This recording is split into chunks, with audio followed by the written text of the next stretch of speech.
We're hanging out, so come and enjoy. It's our Talks with Ya Boi. No, my God. I'm back with another Hard Talks with Your Boy. I already kind of fought myself today and I was like super pissed off before I made this stupid video because my setup is super shitty, yeah. And I'm getting tired of living in other people's houses and not having my own desk and stuff. So I can't wait to be back in Mexico to have my own place where I can do my things.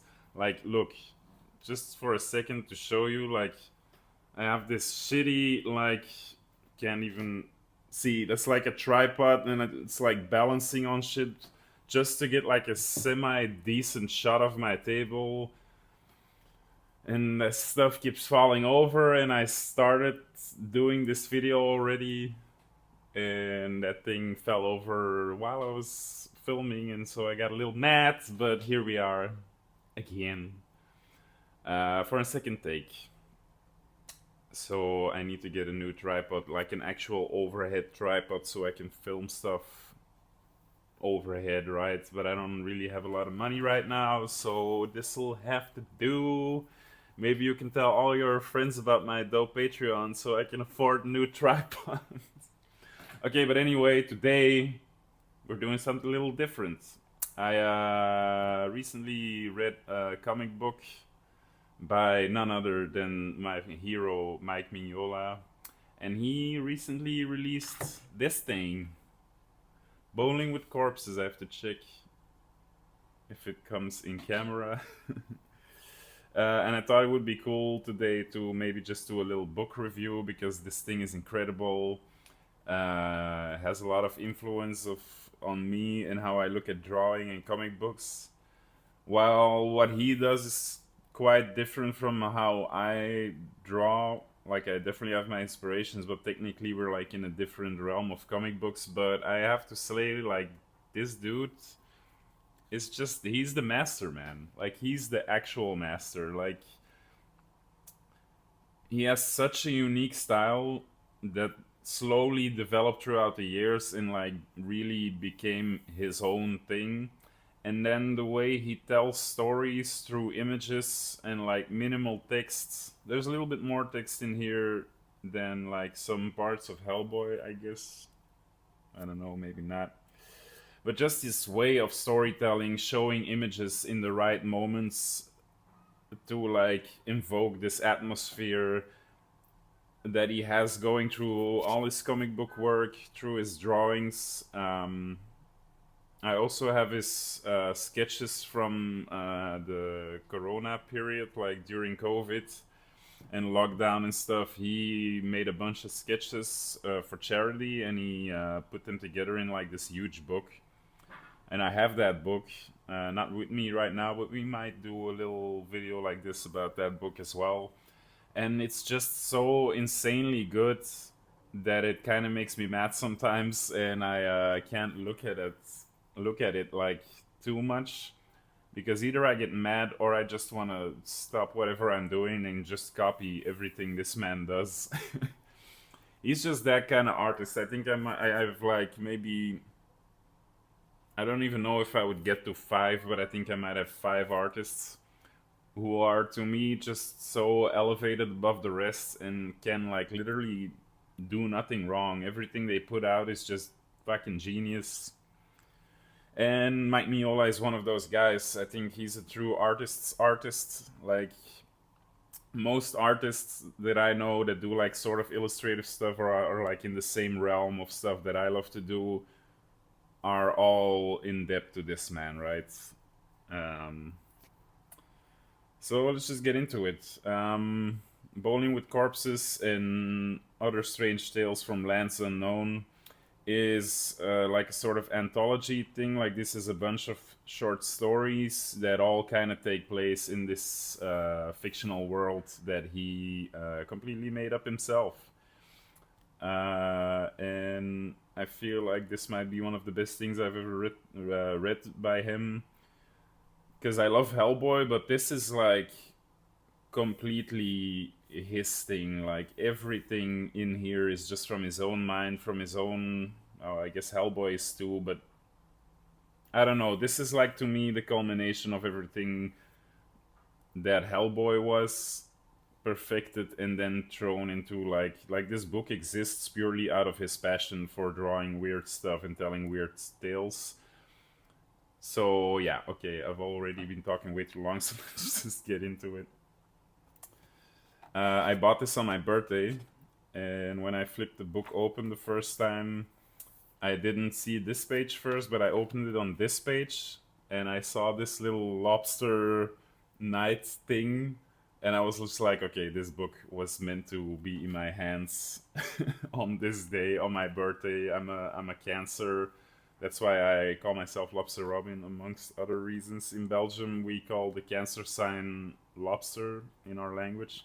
So seeing this on my birthday was pretty cool, and I think I might actually get that tattooed. I love the idea of like crustaceans and like lobsters. They have like their shell and their little armor, but this is like a lobster with like actual armor, and I just love the idea of that. So that was already a good start for me, and I'm not gonna get into the stories too much, but I just kind of wanted to show you guys some of these pages, and even without reading the story, like just take in how this man fills up his panels and how he almost is able to tell stories without the words. Like obviously you read the words to get what's going on, but he's just so good at like putting the right things in the right panels and having like these small extra panels just to like amplify the vibes that he's trying to put out. Yeah, so you have this guy, he has this corpse arm that's like magical and he has it as a weapon, but so he's on his own setting out through a forest, and he encounters like animals and statues and whatever. And so just like this little frame, it doesn't add anything to the continuation of the story, but he just adds these little like panels just to add to the atmosphere. Yeah, if you look at this, like the guy is about to enter like this dark tower where like morbid stuff happens, and so he enters, and then we just get like these panels like this where it's just like a detail of a window with a wall painting, a chopped off head, a staircase. Nothing really happens in these panels. They're not necessary to tell the story, but he puts them in there just in the right places to just evoke this atmosphere. Yeah, and that's what's so unique about a storytelling to me. Sorry if I shift from the camera every now and then. My setup is weird and I have to look at the book here and then still see the camera. But so yeah, and just fuck man, like when you really get into it and you really look at how it's drawn, like it's fairly simple. Yeah, the lines are simple, the shapes are simple, but they're so goddamn effective. Every single stupid line is in the exact right spot.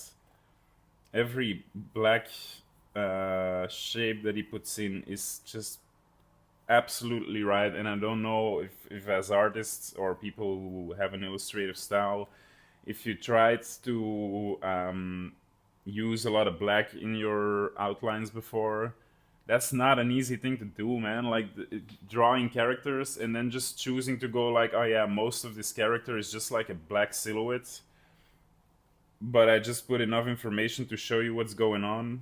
Like look at how much black there is on every page of this book. Most of the characters are mostly black with just the right amount of information, and I feel like this is such a mastery of like having a style and then slowly but surely over the years like stripping stuff away from your style to see like what can I take away and still have it be my style or still be recognizable. And if you look at like the first Hellboy comics, you already can tell it's Mignola, but you also can tell that he hasn't like gotten to the style he has now. And the slow change of the way he draws throughout the first Hellboy comics towards like Hellboy Goes to Hell, which are the last ones of the stories.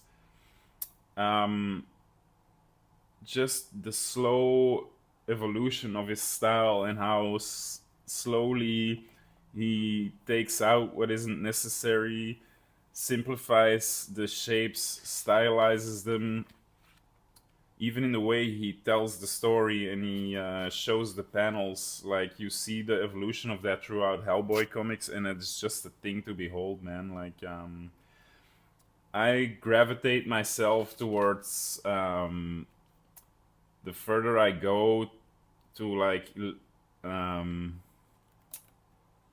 stylize or like find out what is essential to like my style, or what parts of the things that I draw are the things that give away that it's a lobster drawing, and all the rest I try to take out. Like not always, I make intricate paintings as well sometimes, but like it's a super interesting thing as an artist to develop a sort of style and then go like, okay, I kind of have this style and people know me for it. But what are the elements that really make it like my thing, and like slowly just strip away things and see what stays behind and still go like, that's still a lobster drawing. And I think Hellboy, I think Mignola is the master of that. Like, just look at this panel. Like, honestly, I'll show it up close. Look how that's drawn. Like, that's, if I gave you a piece of paper and like a pencil and I told you like copy this image, it wouldn't be the hardest thing to do, right? Like it doesn't look like you need a lot of drawing skill to make these drawings, but if you know and you do it yourself, you can tell that this is just like a lifetime of keeping pushing the boundaries and keep looking for like how can I get more to the essence of what I'm trying to tell as an artist? And I feel like there's not a lot of people that do it the way Mike Mignola does. Most of the faces are, the eyes are just like a fucking stripe or like a black. The shapes are so simple but so fucking like perfect, and it kind of makes me mad from time to time because I don't know. It's just it works so goddamn well. Look at these spreads, man. I would even want this comic book if it had no text in the story. What you weren't able to follow the story. Like, look at the way he solves drawing, man. Look at this panel. It's all just black, and within that, there's just like shapes, super basic, but in exactly the right spot. Leave just enough detail so you know immediately what's going on.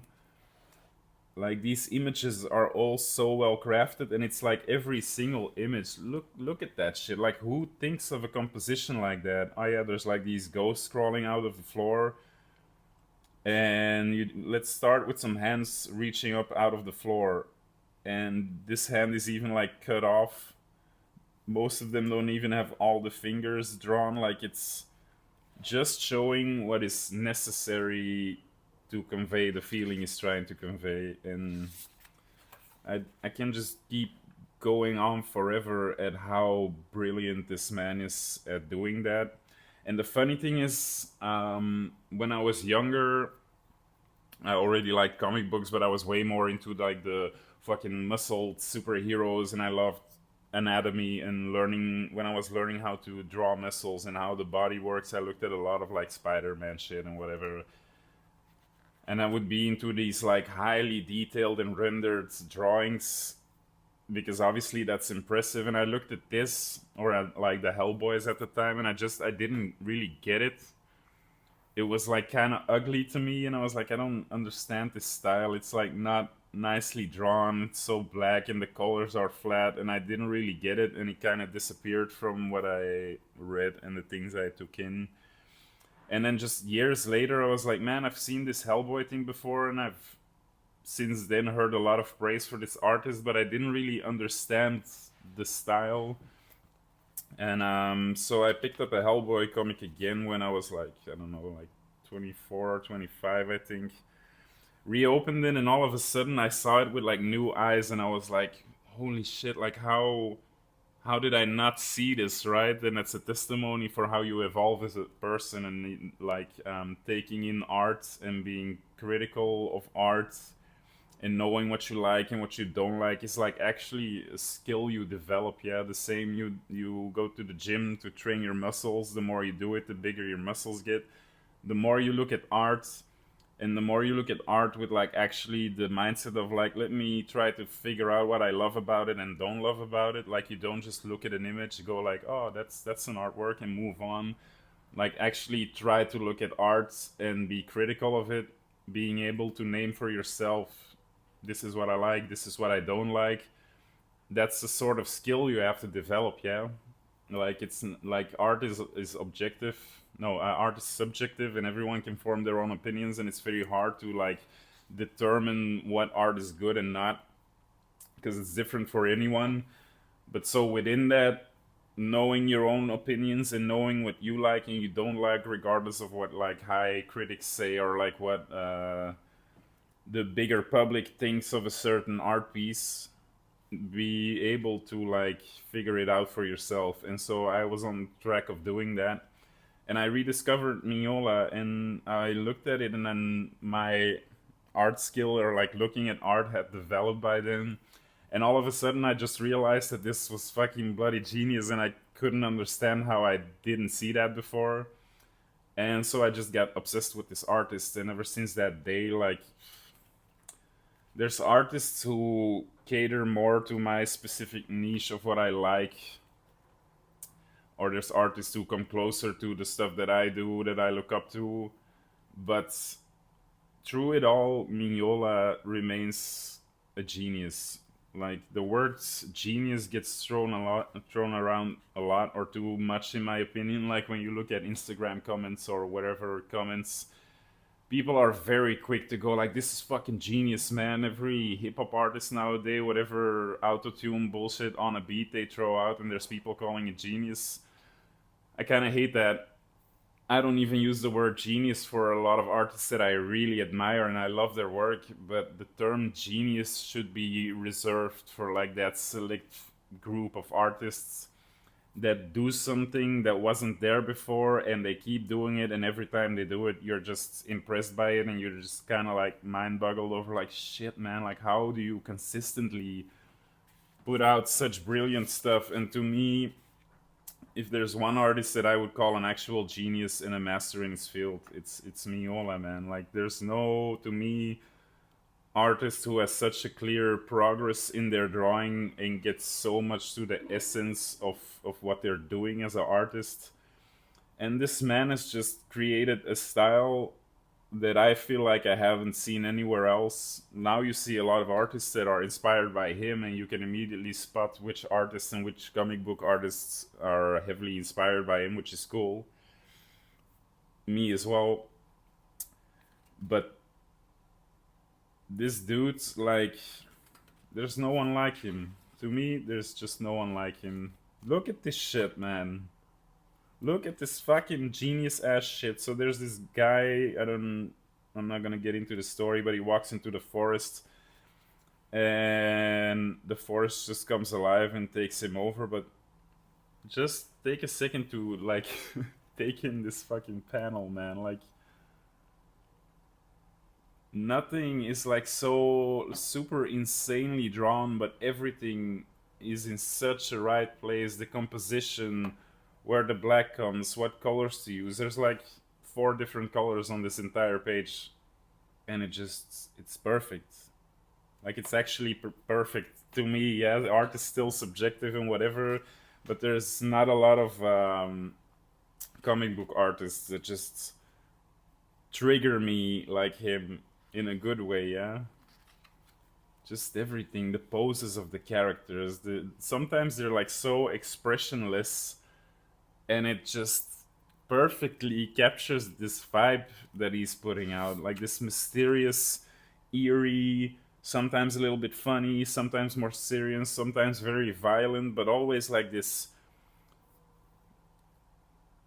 I don't know, man. Like, there's action in his books, and there's violence, and like scary stuff and whatever, but there's such a weird mysterious, serene feeling to his comic books that even when a scene like this with violence and like war is depicted, somehow you still get this feeling of like serenity, or that's at least what it inspires in me. Like I feel like all his images, like every panel he does, I feel like we're looking at statues in a way, and normally that would be like not really a compliment. Like your panels look like the people are statues and they're not really moving or emoting, but somehow it works so well in the stories he tells. Like if you look at most of the characters, there's rarely a panel or a character that has like a very expressive face. Even the monsters are always like kind of like, I'm just gonna tell you what's going on, and you're actually kind of fucked, and this is what's gonna happen, and you're gonna die, or whatever. Like whatever dark thing is going on, the characters always have like these almost expressionless faces, and then sometimes he just changes it up a little bit. Like look at his face, and it just works. The lack of like extreme emotions or like over the top characters that go like every time works, and I still can't really explain it. I still can't really explain how he does it and gets away with it. He does so many things that if he would just be like, oh yeah, there's this artist and he draws comics, most of the characters rarely have expression. Rarely you will see like a pupil or like actual pupils in the eyes, which is like the way we emote, right? Humans look for eyes and we express ourselves through eyes. He almost never does that. Most of the characters have stripes for eyes, and then when they get more spooky or whatever, they have like these empty eyes. So there's little to no like facial expressions in his work, and still his work stirs up the most emotions in me when I read it, and I cannot explain it. It's all just so fucking good. And when her lover died, ah, and that's all you need. You could do like a page of a guy dying, and it means a lot because it was her lover. This dude just goes in one panel, and her lover died, spear through the chest. Move on. That's it. We just need one panel to tell a part of this story. And as a new comic book artist, like I'm doing this all for the first time, and I'm learning a lot about it. The balance between showing too much and showing too little, or going too fast in a comic book or going too slow, is so weird to figure out, because you don't have that timeline like you would in a movie. Like, oh, I'm already 3 minutes in, I'm 10 minutes in. Like you have an actual timeline to go like, this is going too fast or too slow. But a comic book, you read at your own pace and you stare at the images, and maybe some image just hits you and you want to stare at it for like a longer time. And so conveying a, a moving of time in a comic book is a super hard thing. Like I'm figuring that out now, that it's pretty hard to really let your reader feel if shit is going fast or slow. And when I read Mignola's work, it's like there's no time. I don't feel like, God, this is taking forever. I also don't feel like it's rushed. I just do not think about time at all when I'm reading his comics, which is unreal how you do that to me. This is like this cursed woman, and so she turns into a bat and just explores the world, and she's like lost and wondering like, so what do I do now, what am I, right? And so he's conveying this woman that turned into a vampire type thing as like a curse for what she's done in her life, and now she's like lost, and just these images of this woman flying to the sky, and sometimes it's an actual bat and sometimes it's a woman, and just the stars. And look at the flow of this page, man, and you just go through it with your eyes and it just feels timeless. It feels like this scene could take like 2 hours or like 5 minutes and you wouldn't know. Shit, I just could keep going on forever. Let's also maybe not do that, but I'm just quickly gonna take you through this last part, which was actually my favorite. So, Lands Unknown, he talks about it in the end part of the comic. When Hellboy goes to Hell ends, I don't remember it exactly, but there's. Let me just quickly look at where he says that, right? Here, the title Lands Unknown. This is not a Hellboy universe book, but at the end of the Ed Gray story, Acheron, it's not part of Hellboy. But so his works, his different comic books are always like kind of interlinked, and so he has a comic book called Acheron. I don't know how you would say that. The river Styx says Hellboy changed everything, and the river Plegeton says we flow now into lands unknown, beyond the mountains, beyond ice, places undreamed of. And I guess I just got to wondering what those places might be like. How good is that you can end the book with like what goes on from here we won't know, these are lands unknown, and that's a good way to end the book, to leave it open and be like there's always more to reach for, there's always something undiscovered, and you end on this open note of like, oh yeah, lands unknown, mystery. And then he just goes like, yeah, I started wondering what that looked like, so I just made an entire comic book based on like some stories I still wanted to tell, like imagery I wanted to show. Like he also shows it here in the book at the end. Like he just fills his sketchbook with stuff like that. I looked into medieval people and what they would wear and draw like these little satchels. That's the word, right? Satchels. And like headwear and whatever, and animals. And then like, I was into old kitchens for a while, and he just draws all this stuff, and then he goes like, I actually love all this stuff, let me put that into a comic book. And so this anthology series, Lands Unknown, are places for him to just put the things that he loves drawing, which is also how I started my comic book.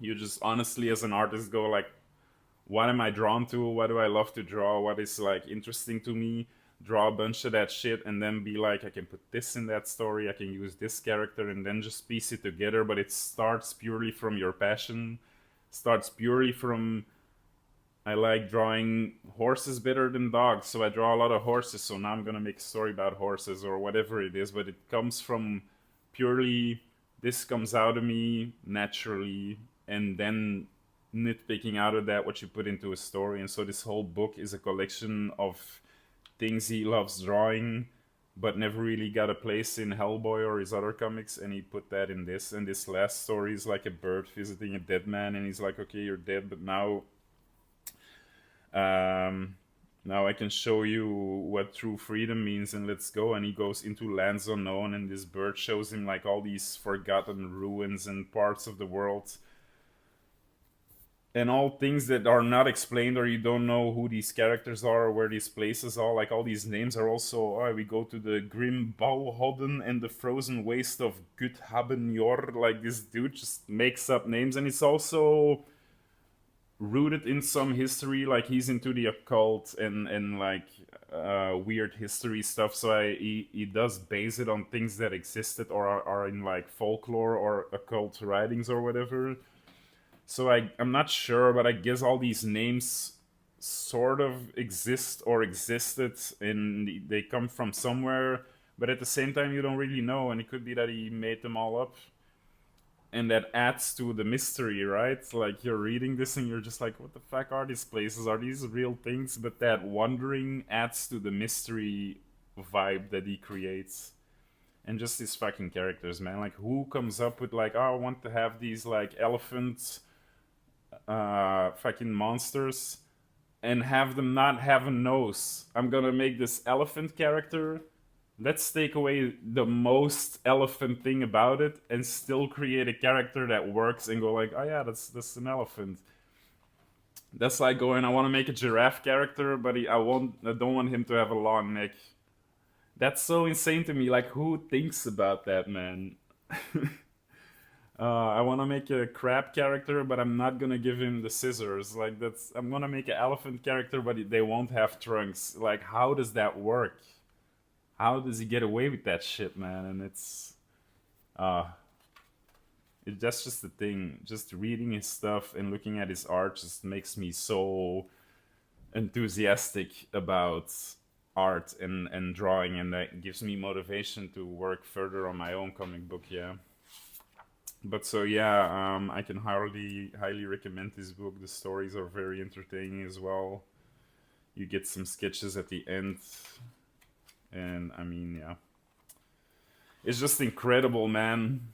Bowling with corpses, like, get on that stuff. It's completely written and drawn by him, and I think Dave Stewart is the colorist, and someone does letters. But so everything else is all his work, and personally, I think it's one of the best things he ever done. I love reading Hellboy, but this goes like a step beyond in his Mignola weirdness. It doesn't have a character that you know and love that you can like hook onto. Like, this is just complete strangeness, and it's incredible. And I also saw a post that he did not too long ago, like a couple months ago, where he's gonna make a second part to Hellboy in Hell, which was also my favorite Hellbook comic. So I'm super stoked on that. Anyway, I hope you can take away something from this. I finished this book and I was just so enthusiastic about it that I was like, I have to make a video about this. So here we go. I hope that could have inspired you a little bit. I hope I didn't talk too much bullshit about it. I don't think so. When I get passionate about stuff like this, and I have some others that I might do this with as well. I thought about doing it in the podcast, but Ewan, you might all know him, Mr. Ewan again on Instagram. He does similar podcasts to me, or I completely stole his idea of making a podcast. And he, halfway into his podcast, he interrupts what he's doing by looking at an art book, which is a very good idea, but I don't want to just completely copy him. So I thought this would be better suited for our Talks with Ya Boi. Sometimes I might work on my own stuff, but I felt like I can also talk about other people's stuff in here, and that's interesting to me, or at least I pick the things to talk about that like really get me as an artist. I finished this and I was just like, dude, this was so fucking incredible. I have to make a video about it, and that's what I did, and that's what you're getting now. So I hope that was a little bit entertaining. Let me know what you think of that. I have other comic books lying around that I could do this with. So yeah, let me know what you think about it. Check out this book. Fucking order it, because it's a gem to have, man. I love it. Mignola is the absolute fucking boss. Can't stop talking about it. And yeah, that was it. Enjoy your day. Thanks for joining another Art Talks with Ya Boi, and I'll see you soon.